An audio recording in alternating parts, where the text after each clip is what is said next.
అంటే బేబీ అంత తయారైనా కూడా గర్భసంచిలో అతుక్కోకపోవడం కూడా ఒక రీజన్ అని. Yes. అది నేను ఫస్ట్ టైం వింటున్నాను. ఒకసారి దాని గురించి బ్రీఫ్‌గా దిస్ ఇస్ వెళ్దామా? కాల్డ్ ఇంప్లాంటేషన్ ఫెయిల్యూర్ అమ్మ. అంటే బేబీని పెట్టినా కూడా గర్భసంచి అనేది పట్టుకోవట్లేదు. ఓకేనా?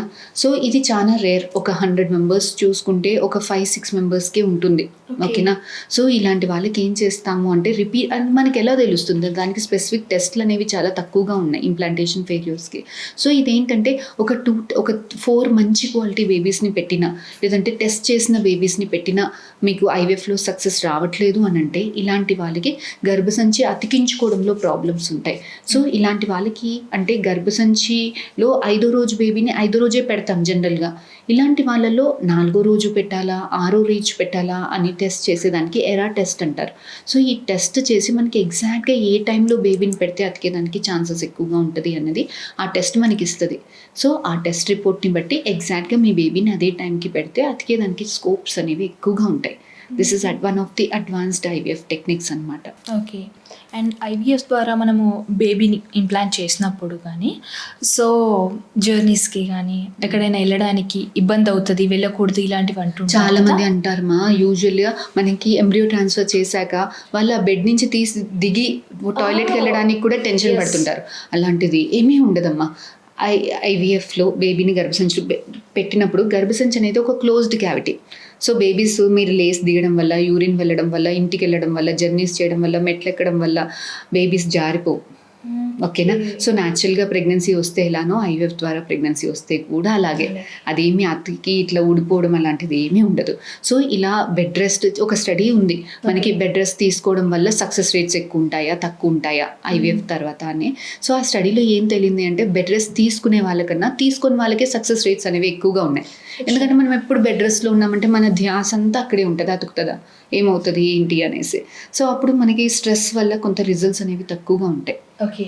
సో అంబ్యులేషన్ మనకి బ్లడ్ సప్లై కూడా బాగుంటుంది, మనకి ఆ స్ట్రెస్ మన అటెన్షన్ కూడా డీవియేట్ అవుతుంది, రిజల్ట్స్ కూడా బాగుంటాయి. So there is nothing like bed rest after IVF or embryo transfer. Only మీకు బాగా బ్లీడింగ్ అవుతుంది, ఓకే మాయ జారుతుంది, ఇట్లాంటి వాటిల్లోనే బెడ్ రెస్ట్ చెప్తాం మీకు తప్ప otherwise routine bed rest is not indicated in IVF. Okay. So ఇందాకంతా మనం మాట్లాడుకున్నాం అమ్మాయిలో ఎలాంటి ప్రాబ్లమ్స్ వల్ల ప్రెగ్నెన్సీ డిలే అవ్వడం కానీ ఐవీఎఫ్‌కి రావడం ఇదంతా. మీ వరకు మీరు విన్నారా అండి ఇప్పటి వరకు? అంటే నేను చుట్టుపక్కల ఎలా అంటే కపుల్ ఉన్నారు, వాళ్ళకి పిల్లలు పుట్టలేదంటే ఓకే అమ్మాయిలో ఏదో ప్రాబ్లం ఉంది, అమ్మాయిలకు ఆ టెస్ట్ ఈ టెస్ట్ చేయించారా అంటారు కానీ అబ్బాయి అనే టాపిక్ వచ్చేసరికి అసలు అబ్బాయిలకు టెస్టులు ఉంటాయని కూడా చాలామందికి తెలీదు.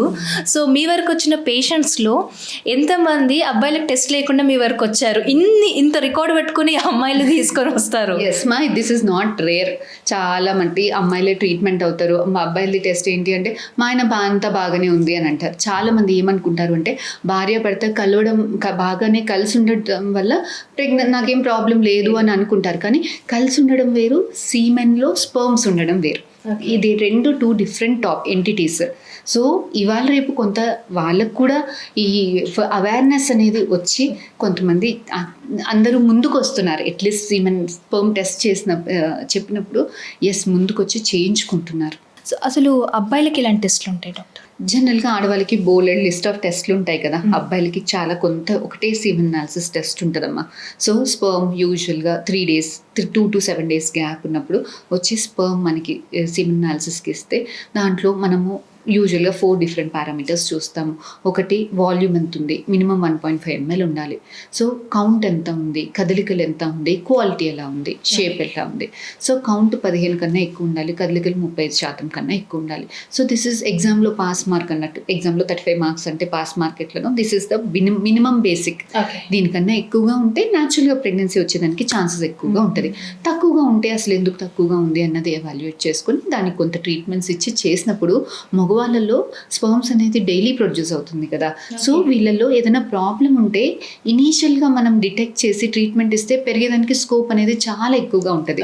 సో మేల్స్ చాలా మీరు గమనించాల్సింది ఏంటి అని అంటే సీమన్ అనాలిసిస్ ఇవ్వడానికి వెనకాడకండి, ఏదైనా ప్రాబ్లం ఉంటే తెలుసుకోవడానికి వెనకాడకండి. ఎందుకంటే ఇనీషియల్గా మనం ప్రాబ్లం అనేది డిటెక్ట్ చేసి దాన్ని ట్రీట్మెంట్ చేసుకున్నప్పుడు స్పర్మ్ కౌంట్స్ పెరిగి న్యాచురల్గా ప్రెగ్నెన్సీస్ వచ్చేదానికి ఛాన్సెస్ చాలా ఎక్కువగా ఉంటాయి. డాక్టర్ జనరల్గా న్యూలీ మ్యారీడ్ ఉంటారు, సో వాళ్ళు ఇప్పుడే పిల్లలు వద్దు అనుకున్న వాళ్ళు పిల్స్ వేస్తారు. సో అది ఎంతవరకు సేఫ్? రేపు అంటే వాళ్ళకి ఎప్పుడైతే మళ్ళీ ప్లానింగ్ ఉంది అని అది స్టాప్ చేయగానే వెంటనే కన్సీవ్ అవుతారా? చాలా మంది ఫీమేల్స్ ఎస్ మా పిల్లలు వద్దు అని అనుకోవడానికి బర్త్ కంట్రోల్ పిల్స్ వేసుకుంటారు. చాలా మందిలో ఇది సేఫ్. కాకపోతే కొంతమందికి కొన్ని థ్రాంబోఫిలియాస్ ఉంటాయి, అంటే బ్లడ్ క్లాటింగ్ డిజార్డర్స్ ఉంటాయి, కొంతమందికి లివర్ డిసీజెస్ ఉంటాయి. ఇవి మనకి అయ్యేదాకా తెలియదు అనమాట. సో ఇలాంటి వాళ్ళలో కొంతమందికి క్యాన్సర్ రిస్క్ అనేది ఎక్కువగా ఉంటుంది. సో ఇలాంటి వాళ్ళలో మనకు పిల్స్ తీసుకున్నప్పుడు కొంతమందికి, చాలా కొద్ది మందికి, అంటే అందరికీ కాదమ్మా, ఎవరైతే ఆ రిస్క్ ఉందో వాళ్ళకి బ్లడ్ క్లాట్ అయ్యేదానికి, కొంత లివర్ ఇష్యూస్ వచ్చేదానికి, కొంత క్యాన్సర్ రిస్క్ వచ్చేదానికి స్కోప్స్ ఎక్కువగా ఉంటుంది. సో ఇనీషియల్గా మనం ఏదైనా టాబ్లెట్స్ యూస్ చేసే కన్నా ముందు డాక్టర్ని కన్సల్ట్ అయ్యి, మనం ఓన్గా వేసుకోకుండా ఒక ఫర్టిలిటీ డాక్టర్నో లేకపోతే ఒక గైనకాలజిస్ట్నో కన్సల్ట్ అయ్యి మనకి రెగ్యులర్ చెకప్స్, కొన్ని బ్లడ్ టెస్ట్లు, కొన్ని చెకప్స్ చేసుకొని దాని తర్వాత మనం పిల్స్ వేసుకుంటే it will be very safe. Doctor, చాలామంది న్యాచురల్ వేలో ఫస్ట్ ప్రెగ్నెన్సీ కన్సీవ్ అయిపోతారు, తర్వాత కొంత గ్యాప్ తర్వాత మళ్ళీ ప్లాన్ చేస్తే అసలు న్యాచురల్గా కన్సీవ్ అవ్వరు. దానికి ప్రాబ్లమ్స్ ఏమై ఉంటాయి? అమ్మ, దీన్ని సెకండరీ ఇన్ఫర్టిలిటీ అంటారు. అంటే ఫస్ట్ న్యాచురల్గానే వస్తుంది, సెకండ్ ప్రెగ్నెన్సీ రావడానికి ఇబ్బందులు ఉంటాయి. సో ఇది యూజువల్గా మనం పోస్ట్ ప్రెగ్నెన్సీ వెయిట్ గెయిన్ అవుతాం. సో ఈ వెయిట్ గెయిన్ వల్ల హార్మోనల్ ఇష్యూస్ రావడానికి కానీ, పీసీఓడి ఇష్యూస్ ఎగ్రివేట్ అవ్వడానికి కానీ స్కోప్ ఎక్కువగా ఉంటుంది. సెకండ్ థింగ్, మనకి ఏదైనా సిజేరియన్ చేశారు ఫస్ట్ డెలివరీస్లో, ఇలాంటి లేదు ఫస్ట్ బేబీ డెలివరీ అప్పుడు ఏదైనా ఇన్ఫెక్షన్స్, అంటే మాయ ఉండడం వల్ల లేకపోతే పోస్ట్ డెలివరీ చిన్న చిన్న కాంప్లికేషన్స్, ఇన్ఫెక్షన్స్ వల్లనో మనకి ట్యూబ్స్ అనేవి ఎఫెక్ట్ అవుతాయి. సో ట్యూబల్ బ్లాక్స్ ఉండేదానికి ఛాన్సెస్ ఎక్కువగా ఉంటాయి.